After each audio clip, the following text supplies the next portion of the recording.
Because when people took risks or they made mistakes, they got berated, right? Their performance evaluations weren't as good. But yet, because they wanted to innovate, because they wanted to honor people's different perspectives and bring these perspectives into their organization to enhance the organization, they realized they needed to change that part of the culture, right? They actually needed to create a culture where people felt empowered to make mistakes, which is hard for a lot of organizations because mistakes also require us to take the time and make the space for those mistakes to take place. Right? Voices with value, stories with soul, tools for transformation. This is Innovation Insights. Innovate so you do not stagnate. Welcome to another episode of Innovation Insights, where we dive deep into the minds shaping the future of industries through innovation, creativity, and groundbreaking research. We believe that innovation happens in all aspects of life. I am your host, Dr. Eulanda Sanders. Today, we're honored to have an incredible leader in the field of organizational transformation, Dr. Nicole Yeldell Butts. With over 25 years of experience in diversity, equity, and inclusion, plus human resources and organizational change, Dr. Butts has held key leadership roles as the Vice President of DEI, Chief Diversity Officer, and Human Resources Director. As the President and CEO of NLYB Solutions, Nicole has developed the SHIFT framework, a powerful step-by-step approach to creating sustainable cultural transformation in organizations. Her work has left a lasting impact across industries, from professional services and healthcare to higher education. Nicole is also a best-selling author, contributing her expertise to the new C-suite leader, and her latest book, Shift, a 5-step framework for transforming organizational culture, which has topped charts in multiple business categories, including organizational culture, business ethics, and diversity and inclusion. In this episode, we dive into the power of cultural transformation, the role of innovation in organizational change, and how leaders at all levels can drive meaningful and lasting impact.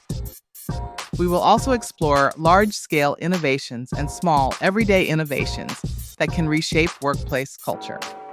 So, if you are ready to reimagine your organization, inspire your team, and lead with clarity and confidence, this conversation is for you.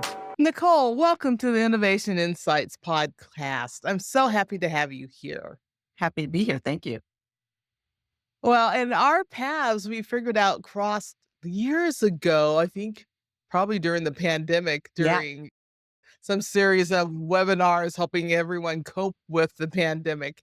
And then we reconnected just recently over your new book. And so I'm just really thrilled to have you here. You have such great energy and knowledge too. So thank you for spending time with us. Thank you for the invitation. I'm very happy to be here. You have an impressive 25-year career in organizational change with a focus on diversity, equity, and inclusion and human resources. I always feel that it takes a very special person to work in human resources. So what inspired you to focus on HR and human resources in your career? I got into human resources actually as my second career. I started out as a teacher, and I moved into human resources from a very altruistic place, right? From this place of wanting to help employees in the workforce live their best, fullest lives and making sure that the organizations were honoring people. And so that's what got me into human resources. And one of the things I discovered after I got into human resources from this very altruistic space was that as much as I think most HR people go into it for similar reasons, when we get there, we realize it's still a business, right? And it's figuring out how to help employees make the most of their time at work and helping organizations stay in compliance and it didn't turn out quite the way I expected because I was thinking I'm just going to get to go and help everybody be happy. And it doesn't always work out that way. But the other thing I discovered, and I suspect many, many of your listeners have discovered the same thing, is that, organizations are really good about putting together their core values. They're not as good at living those core values. And so, what I have really spent most of my time on in the HR space and the people and culture space is helping organizations turn those stated values into lived values so that the day to day lived reality of people is in alignment with what those organizations have said is important. So that's really how I've spent the majority of my time in this people and culture space. That's great. That's great. And has there been any pivotal moments in your work that okay, this is really how I'm going to approach this? Because HR professionals oftentimes get a really, really bad rap within organizations. And you are bringing, again, very positive vibes and wanting to help people. And so, was there a pivotal moment to your approach when you realized that, oh, this is not quite as what I thought, this compliance or other challenges that you have in HR? There have been many pivotal points, but I'm going to focus on the most recent one, which was 2020. Because in 2020, we had two seismic events happen that changed the way we work and the way leaders lead. We had the murder of George Floyd and the subsequent social and racial reckoning that took place. And then we also had COVID-19, which changed not just where people work, but also how people work. And one of the things that came up during that time that was so pivotal for me was realizing that leaders were really struggling. Those two things had leaders unmoored, uncertain, and really unprepared to lead through those two seismic events. And they couldn't figure out one, they didn't have internal structures to gird them, really, right? And to really help them figure out who as a leader they needed to be and how to be the leader they wanted to be. But there also weren't any external structures within the larger organization for them to lean on. And so I was serving as a chief diversity officer at the time. And so I had leaders coming to me saying, I simply don't know what to do. And at the same time, colleagues saying to me, how do you do this work? Right. And their question about how do you do this work was really kind of twofold. One part was it's very emotionally taxing work. So, how are you able to maintain your sense of self and your center doing this very emotional work, particularly at this time? But then the other part of the question was, how are you able to be successful? Because again, they were feeling unmoored and they were feeling unprepared. So it was from that I really took some time to think about what is my approach, right? Well, how do I stay centered? How do I stay connected? And why am I able to be so successful in this work, even at this very, very challenging time? And I spent some time reflecting on that because I am a strong believer in the need for intentional pauses and purposeful reflection. And so I did that. I took some time to really think about what is my approach to this work and why am I successful at it?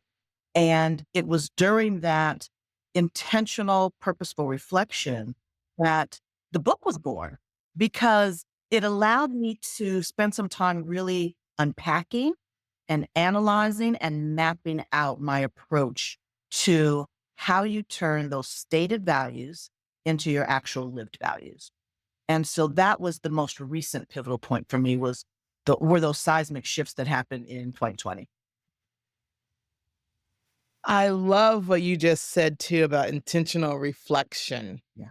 Could you talk a little bit more about that? I mean, because we're in such a society of go, go, go, go, go. And even when we both got onto to record this, we're like, Oh, okay. You need a minute, right. You need a minute to kind of come back to center. Yes.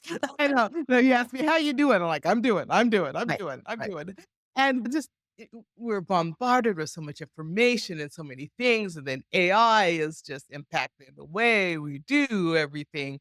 And so, what are some strategies to be intentional with our reflection? Yeah.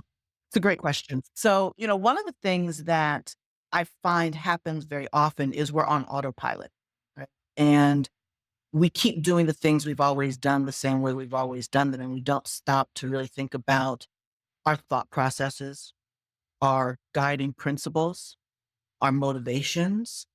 And so we just kind of react. I call it reactive doing, in fact. And so the need to pause and think about what is important to us, why it is important to us, and how we align our behaviors and our decision making and our priorities with those things that we say are important to us. And it's real easy if we don't do that reflection to get off track and not even realize that we've gotten off track, right? Because again, we're in autopilot. So a couple of strategies that I find helpful. One, walking for me and meditation. So I start my mornings with the morning walk. And a lot of people exercise, right? And it's interesting because I don't actually refer to this as exercise because it's I hate to admit this, but it's not like I'm out here, lifting weights and doing Zumba classes and sweating up a storm. My walks are 5 a.m. when it's usually still dark outside. I don't use music, so I don't have on any headsets. I'm not listening to a book. My walks are almost meditative in and of themselves because they give me time to just kind of wake up and be present with myself. And then I meditate. And those two things for me give me the time I need to really think about my intentions for that day, how I align my behaviors and my interactions with those things that are important to me. When I don't do it, when I don't have my morning walk or my morning meditation, I'm good for maybe 2 or 3 days. But by day 4 or 5, and I haven't done those things, I'm absolutely on autopilot, right? So the strategies for me are to intentionally take the time out to stop and do it and to ask yourself challenging questions, right? To challenge your own thought processes. Ask yourself, well, why do I believe that? Or why am I aiming for that? Like really ask yourself intentional questions and challenge your own status quo. Be able to listen when other people are talking or making decisions and trying to think about who they want to be, who they have told you they want to be, and help them stay in that space. Does that Thank you. Thank you. yes, is that Yes, yes, that's great. That's great. And you're actually the second person I've interviewed this week that's talked about meditation and the importance of that in their lives. yeah, yeah. It makes a big difference for me. And again, I can maintain if I don't do it, but after a few, I know I haven't done it. Well, and it sounds like this process helps you with shifts. And I'm going to lead into your book, The Shift.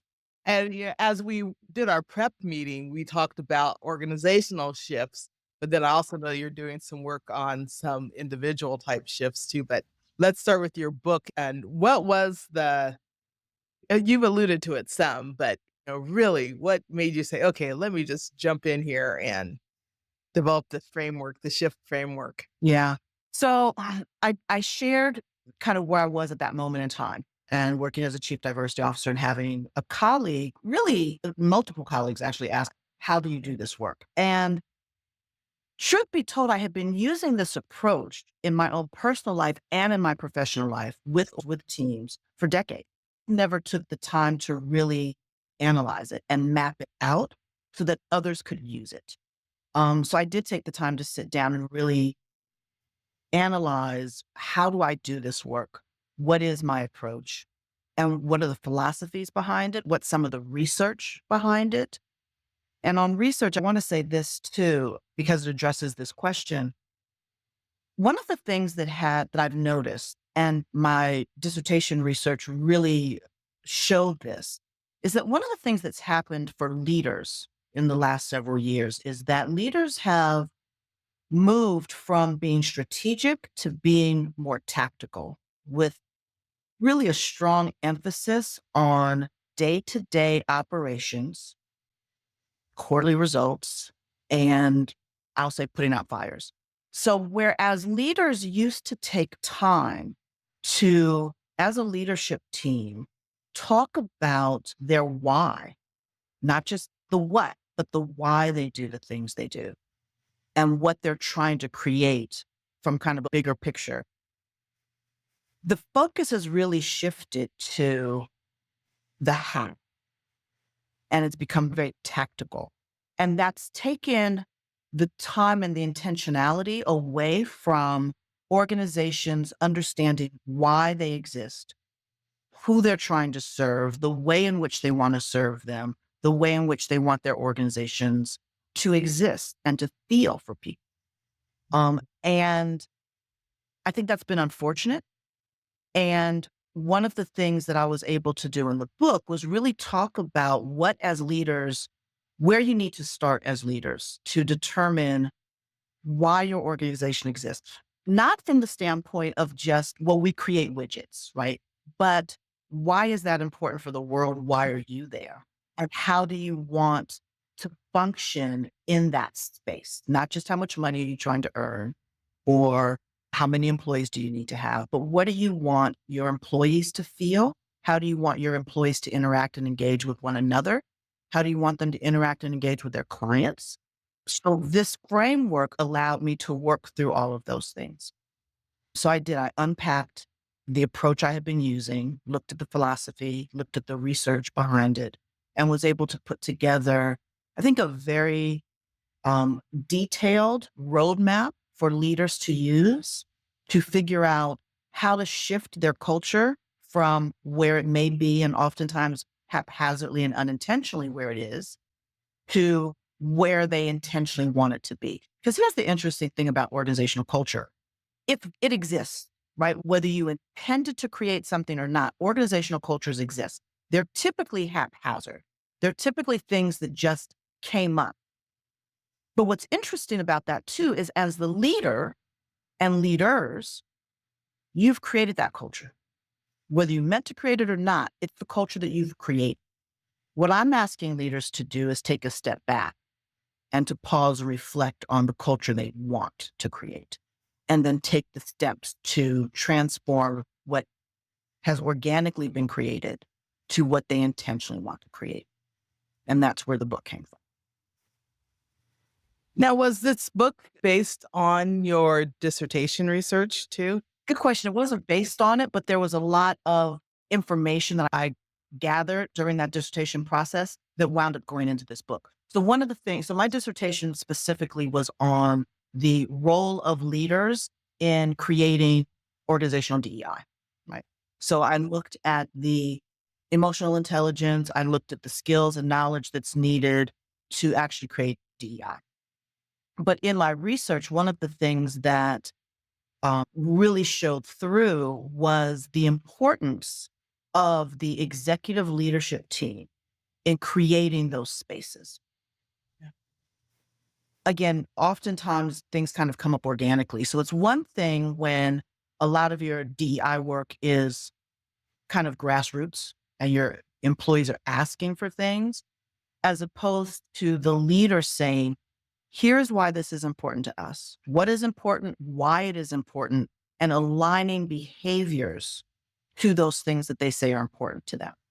So what the research really showed is that you can't create, whether it's DEI or something else, you cannot create those things without the direct express influence, direction, and guidance, buy-in, support of your executive leadership teams. That makes sense. That makes absolute sense.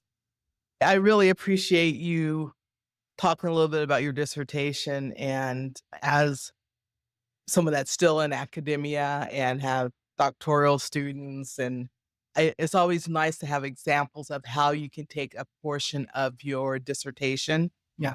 and make it actionable, because sometimes they do sit on the dusty shelves of the library or on ProQuest or wherever they are out there, but so to be able to take parts of that. And so I really appreciate that. So let me just stick to that because, like you said, you have a lot of dissertation students. As you're doing your research, you're going to find things that are fascinating, right? Even though that may not be the core of your dissertation study, you're going to find things that are interesting to you.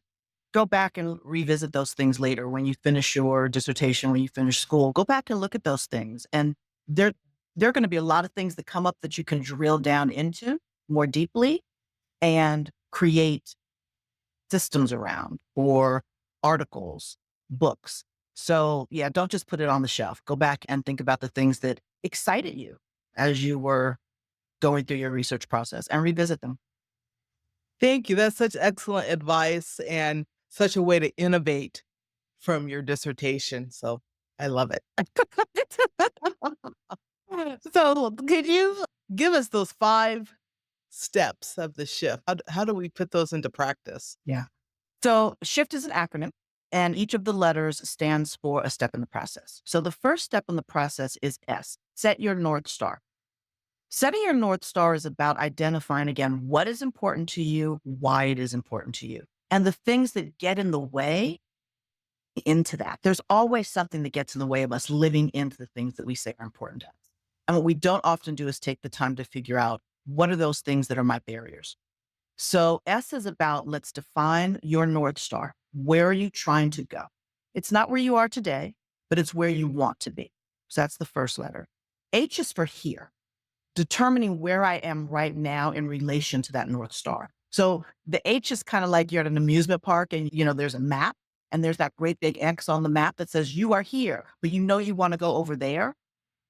That's what the H is. So this is where you assess where you are in relation to your North Star. Now, let me say this about that piece. From an organizational standpoint, oftentimes organizations start with the H. They start with assessing their organizational culture or their employee engagement. The reason I have H as the second step and not the first step is because what often happens when you collect all of that data first and it's not in relation to a North Star, you get so much data that you can't do anything with. And the data starts dictating where you want to go. So you're not being intentional about setting your North Star. You're being reactive on, well, here's what the data showed us. So this must be important. This must be something we need to be focused on. And it becomes overwhelming and it becomes strategic because you're reacting to what the data tells you. When you analyze or assess your here second, you're only assessing your here in relation to what that North Star was. So if I said that collaboration, for instance, is important to me, I want to assess in relation to that, to know how far away I am from that North Star and not get so much data that it becomes almost untenable, right? And I always find that interesting, right? Because, and I've seen it happen countless times. There's all this data, and then you also can get analysis paralysis, right? Where it's like, there's too much, I don't know what to do with it all. So assess based on the things that are actually important, to you, based on where you're actually trying to go. That's the information you need to collect. So that's why H is second in this framework. If an organization has their vision or their vision statement, is analyzing that part of this, the set the North Star? This is our vision of where we want to be. So some people might go back and look at that vision statement. Am I on the right track or You are on the not? right track. Well, let me say this. My work is really around organizational culture specifically, right? So oftentimes, well, almost always, organizations already have their mission statement. They also have a vision statement for the overall organization. And that's really important. And yes, we want to incorporate that into our culture. But what I'm asking organizations to do is say, okay, if this is my mission and this is my vision as an organization, what is the culture that I need to create to achieve that? The company is. But what's the culture that I need to create in order to reach that mission? And that's in alignment with the things we as a leadership team say are important to us and the way people work and interact. I'll give you an example. And I mentioned collaboration before. I've heard lots of companies say that collaboration is important to them. Yet they still have these siloed teams They still have a lot of competition. They still reward individual efforts, recognize individual efforts, but they don't reward team efforts. They don't recognize team efforts. They don't recognize cross-functional developments or teams. So, and all their tools and systems are for someone to get work done, but not to collaborate with other people. So simply saying collaboration is important doesn't mean that you've created the structures that support a collaborative environment.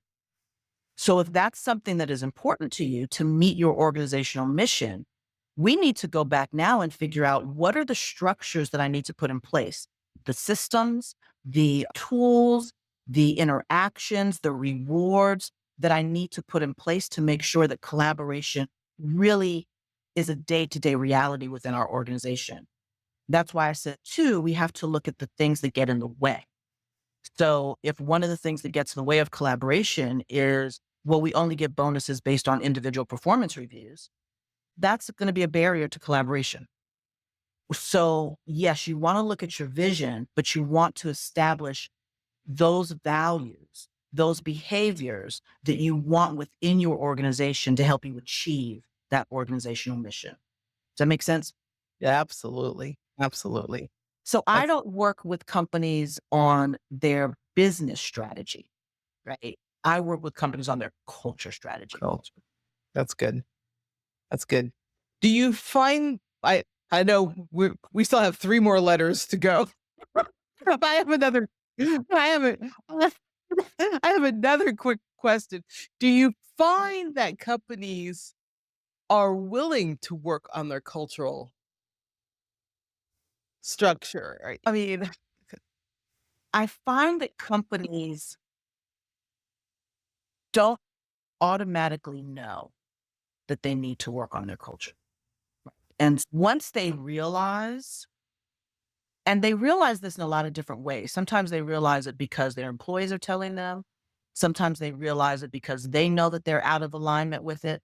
But what happens is, again, they put together these values, but they never aligned those core values with actual behaviors. They never said, okay, if this is what we say is important to us, again, what are the things that are getting in the way and how do we overcome those things? I go, well, this is important. And we tell people it, but they don't know how to live into it.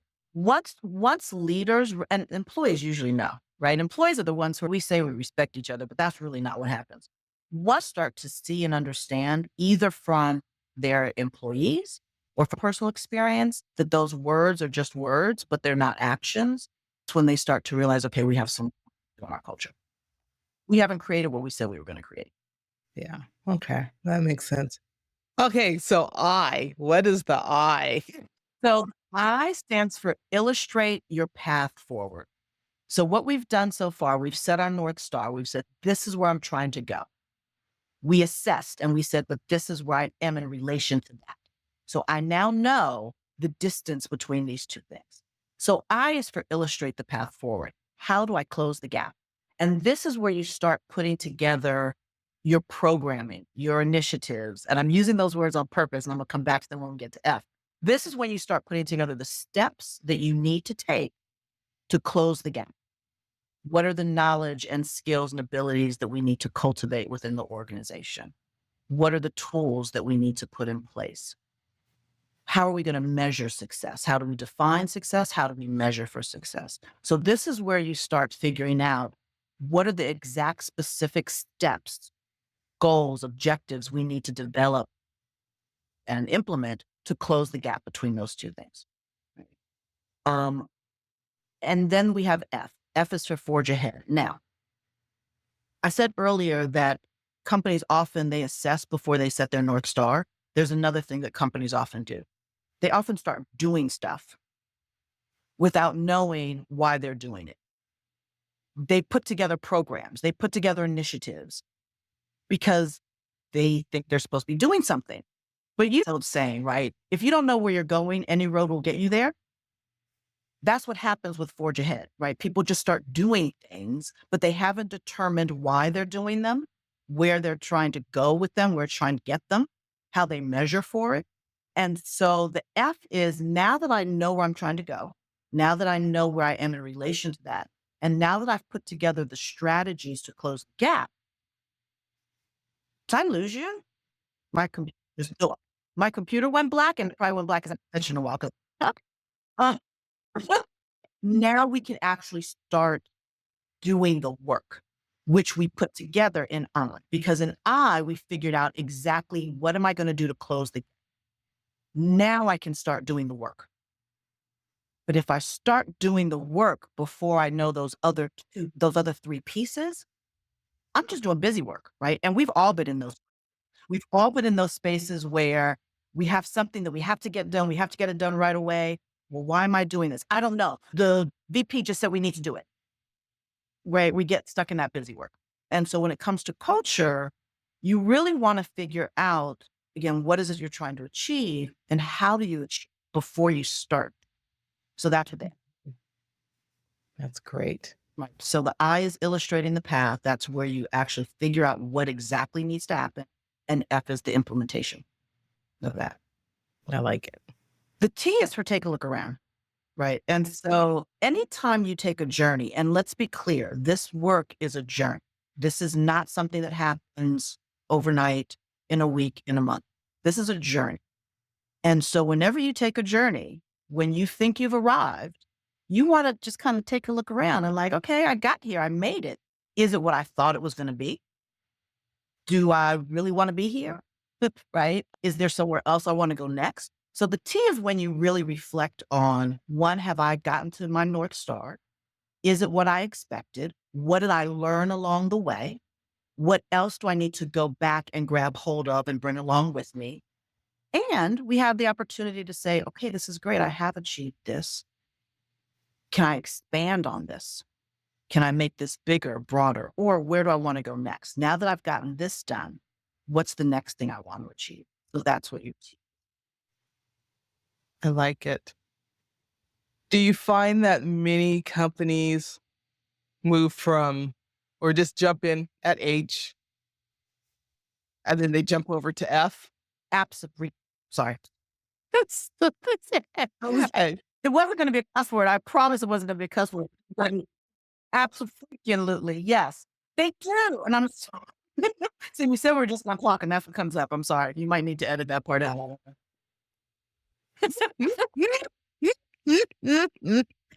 But yes, they do. They do these assessments again, and they're assessing everything, right? And they get all this data back and they go, oh no, we have to fix this. Oh no, we have to do that. And so they just start doing stuff. But again, they haven't figured out why, if it's really important for them, right? And how to achieve it. And so that's when you get that busy work or that reactive doing. So yeah, they do H and they do F. And that's when we feel crazy. And that's when we feel misaligned. And that's when we feel disconnected because we don't know what the bigger opportunity is. right. Yeah. So, as leaders, what are some misconceptions that leaders have about shifting organizational culture? I think the first and greatest misconception leaders have about organizational culture is that it's something that just happens, that just already exists, and they just need to figure out how to navigate. And the reason I say that's a huge misconception is because, again, what research shows is that leaders, a leadership team, has the ability to change and impact what the organizational culture. They're setting the culture, whether they know it or not, they're setting the culture. And so you want to be intentional about setting that culture. So the biggest misconception is that they think that they don't have the influence or the power or the control to change the culture. And I find it fascinating because oftentimes when you think about business leaders, they often have a master of the universe sense of their ability to impact sales, right? Or hit their quarterly earnings. They have this master of the universe sense of operations, but they don't apply that same sense of influence to culture. But yet they have a greater impact on the culture than anyone else. So I think that's the first greatest misconception that they have is that they think that they just have to navigate what already exists. I think the other misconception is similar to what I said before, that leaders have moved away from strategic and moved more towards tactical. Um, and I think they don't understand or recognize that their employees see that. Their employees know that. And, we oftentimes as leaders, we think about motivating people financially, and that is important. But there's been a ton of research that shows that what really motivates people is meaningful work, that they're engaged in meaningful work and that they have an impact on that meaningful work. So part of being intentional about setting the organizational culture is also making sure that people understand the why, again, behind the organization, the why behind their work, the impact behind their work. They want to get paid and they want to get paid fairly, but they also want to have an impact. They want to make an impact on something that's meaningful for them. So when you're thinking about setting that culture, that's a critical thing that you need to consider and incorporate.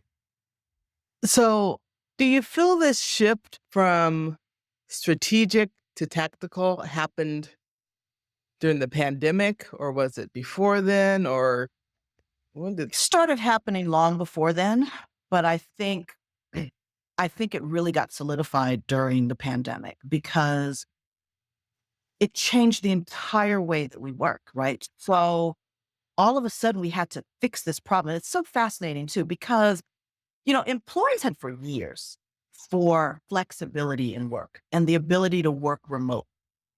And because many of our managers and leaders have only really experienced being physically present with one another, right? And we kept saying, well, no, we can't really do that. But how do you still build spirit and team engagement? And how do you collaborate? So there were all these reasons that we have put in place as to why people could not work remote.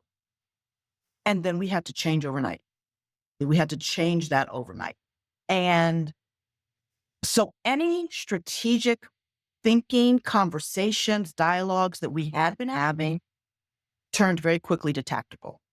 Tactical very quickly. How do we get people online? How do we get them the tools they need to still interact and engage with each other? And so no, it's not a new phenomenon, but it feels stuck right now. It feels stuck. Doesn't it? It really does. And leaders know it, right? So when you start asking leaders questions that go beyond their sales goals and their operational efficiency, and you start asking them questions about the why do you do this? Why do you do it this way? What innovation? What have you thought about this differently? Right.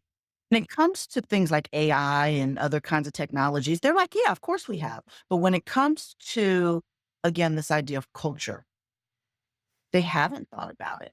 Um, and they haven't figured out, and it's really showing up a lot right now in this DEI space because we have a society, we're in a place in society right now where there's so much pushback against it.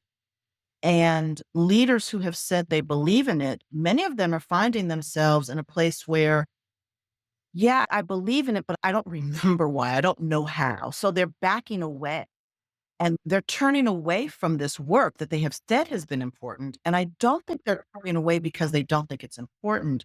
I think they're turning away because what they did not prepare for was the pushback and the resistance and the challenge.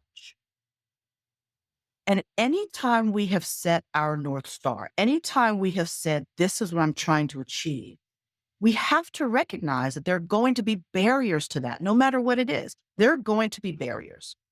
We need to, and we can prepare for those barriers. Most of them are not something we can't foresee, but we don't take the time to foresee. We just say, oh, well, that's where I'm going to go and that's what I'm going to do. We don't think about those roadblocks and those barriers. We need to be thinking about those roadblocks and those barriers up front so we can determine how we are going to address them when they inevitably come up, as opposed to saying, oh, never mind, I got to step back because I wasn't expecting it. You should have been expecting it. Yep. And you could have planned for it. Right. And so what we're feel such conviction for, now it's getting hard. Yeah. And we're prepared for that. Well, I think, I think some groups of people have been prepared and have like, okay, well, sure, there's pushback about this. We're not surprised. And we're going to just keep on doing what we need to do, but others haven't. And so change is hard, it's overwhelming. And so, how do these organizations continue to be transformational and impactful in the work that they're doing? And even if they still believe in their core that DEI is important, but they can't publicly shout it from the rooftops.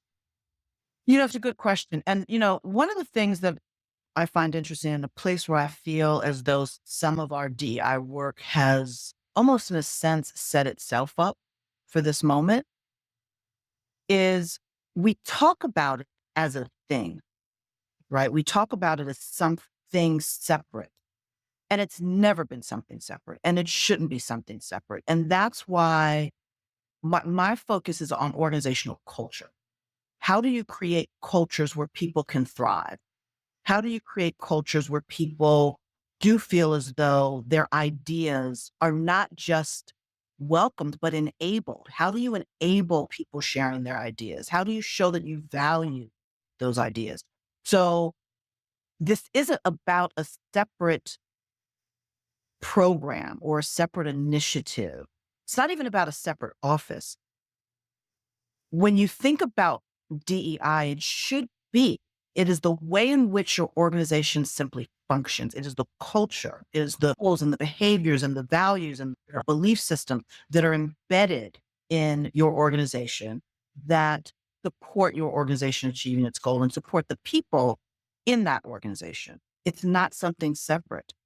So, I think part of your question was like, how do they do that? You have to start with that North Star. If you don't have that North Star, and you haven't figured out exactly how you're going to reach that North Star, which again is your eye, how do we illustrate this in our head? It's very easy to get off balance. It's very easy to step outside of those things that we say are important to us and not even realize that we've stepped outside of them. We've never aligned the behaviors with the words. Right. Yeah. Did I answer that question? Yeah, you did. And I love that you say that it just doing the right thing shouldn't have to be some type of programming. It shouldn't be programmed. And doing the right thing can be very hard. It can be hard. But knowing for your leadership team what those things are that are important and how you demonstrate them. Easy to say, this is what's important to me, whether it's from a personal standpoint or your organizational standpoint. A different thing to be able to say how that shows up in the world. Right. And that's where we have to make the decision. What is important to us and why is it important to us? Why has to also be emotional, right? Because things aren't important to us from a logic standpoint. We think they are, right? They even have a lot of research on this in terms of marketing. People don't make decisions about like what car to buy from a purely logical standpoint. We make decisions based on emotion and then we justify them with logic. And that's fine, right? That's fine. But what that means is that we as leaders have to understand that our values have to have an emotional component as to the why. Then we need to figure out, now that we know what's important and why it's so important to us, how does it show up in the world? How do I demonstrate it? And that's part of setting your North Star. And if you don't determine that up front and you don't know the things that are going to get in the way of that, whether it's personal fears, whether it's, again, pushback from someone else, if you don't forecast the things that are going to get in the way of you showing up in the world the way you want to show up in the world, when those barriers come, you don't know how to address them. That's true. That's true. Thank you. Thank you. That's so helpful, especially at this time of the world, because it feel a lot of people are confused, not sure. But yeah, like you said, you set that North Star and think about how you show up. Yeah.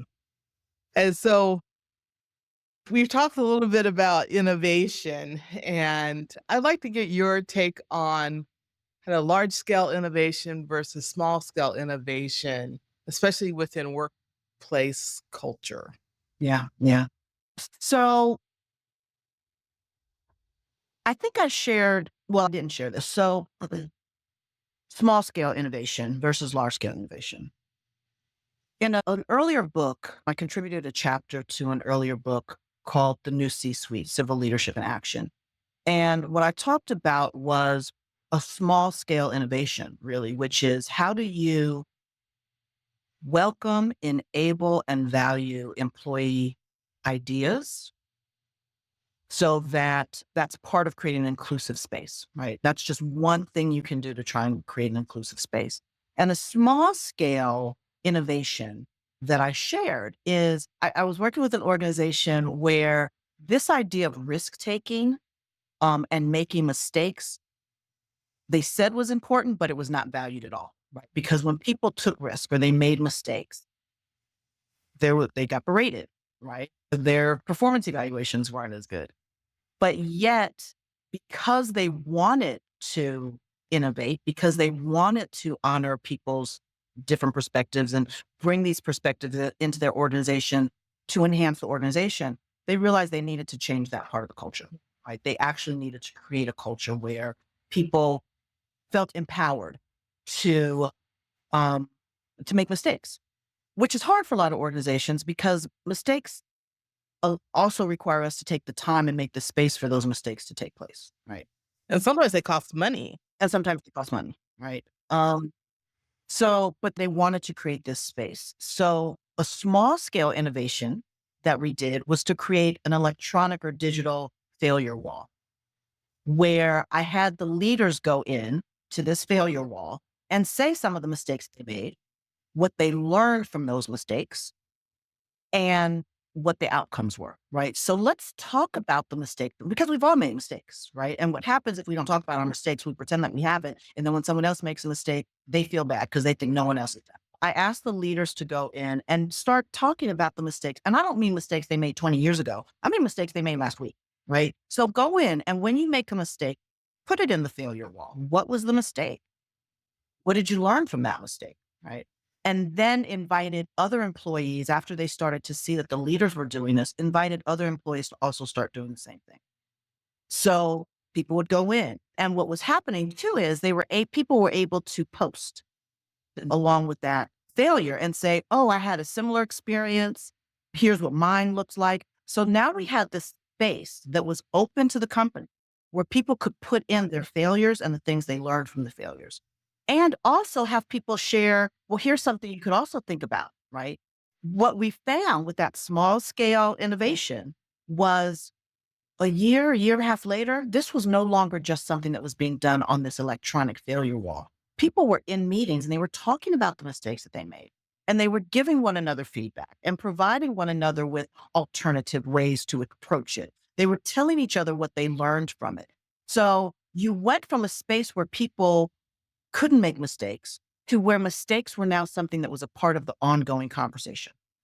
So that was a small scale innovation that really led to significant culture change within that organization. I love that. Thank you for sharing that because that's one thing, when I started Innovation Insights, I think some individuals were thinking, oh, innovation has to be tech. It has to be something big. You're solving some world issue. And so then this year we rebranded and we made the I lowercase in innovation to help communicate that we like the small innovations and they can have big impacts. And what you just shared really did. Yeah. Yeah. Small innovation. And you're right. They don't just have to be technological innovations, right? Those small innovations, even just in some of the words we use, right? can really have a huge impact. Absolutely. Absolutely. Oh my goodness. So, thinking about, we've talked a lot about leadership within cultural change.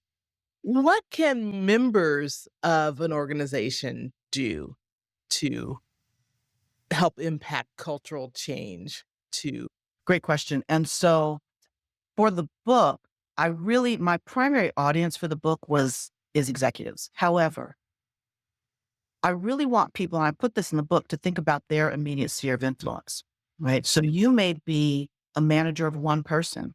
What if the culture you're creating with your one person that you engage with? You may have a team of 10.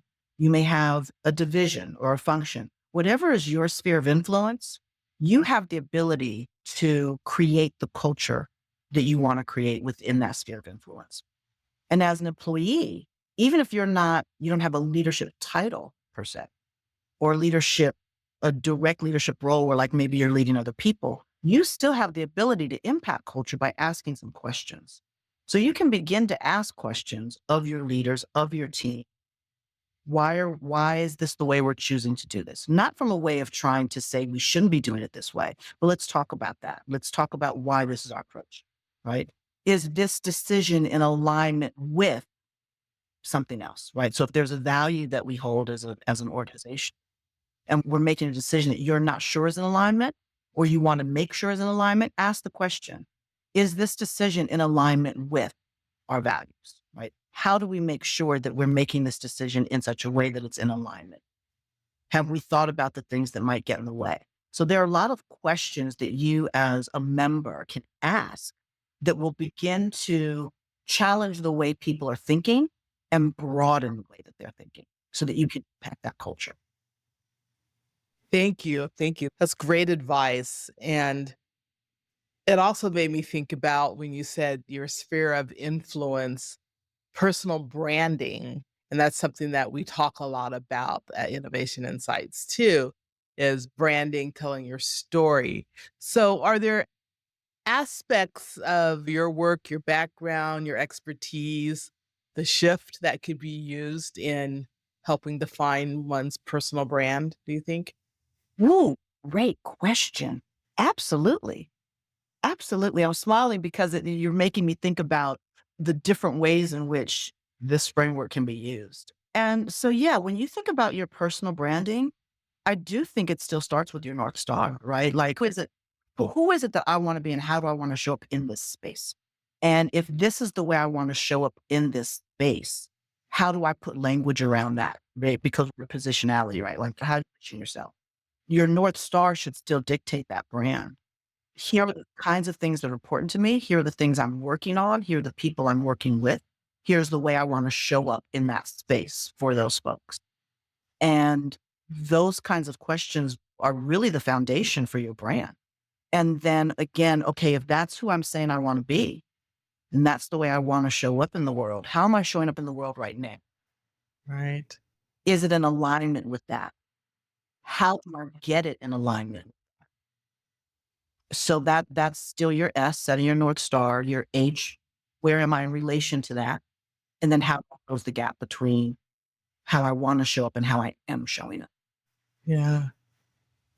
That's great. Yeah. So I get the sense that there might be another version of the shift coming out for individuals here. I think I think we just got a preview of something here. We did. So, the current book is on organizational culture because that's the space from a professional standpoint I've been working in for so many decades, right?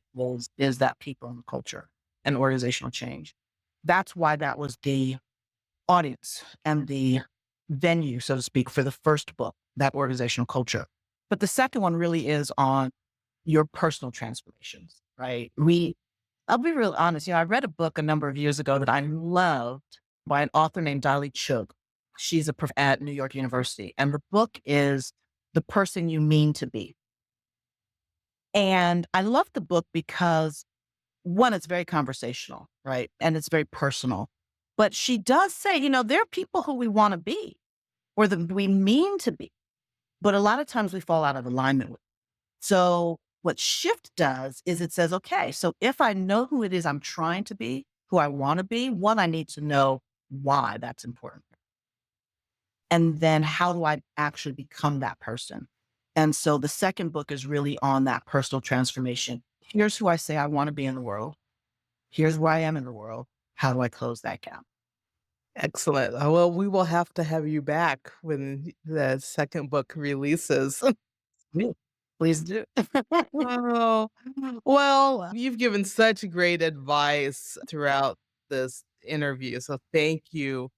I do want to ask you to define innovation. You've given some excellent examples of it, but do you have a definition that you kind of live by or? So innovation for me, and I think your idea about kind of the small I and the big I are really important. Um, so innovation for me is really about challenging our status quo, right? It is about reimagining our possibilities, reimagine our possibilities and removing the barriers that get in the way of that possibility. Right. So it's about challenging our personal status quo. It's about challenging the status quo around us. It's about reimagining the things that are actually possible for us. And instead of seeing challenges, we see the possibilities, right? Instead of seeing those barriers, we see possibilities. I think innovation ultimately is really about curiosity. It's about curiosity, it's about adaptability, and it's about the courage to think differently. And I'll share with you, one of the things that I open my book with is this notion of consciousness plus courage equals transformation. Because consciousness is about our intentionality. It's about knowing again where we're trying to go, why we're trying to go there, the things that are going to get in the way, the things that have kept us where we are.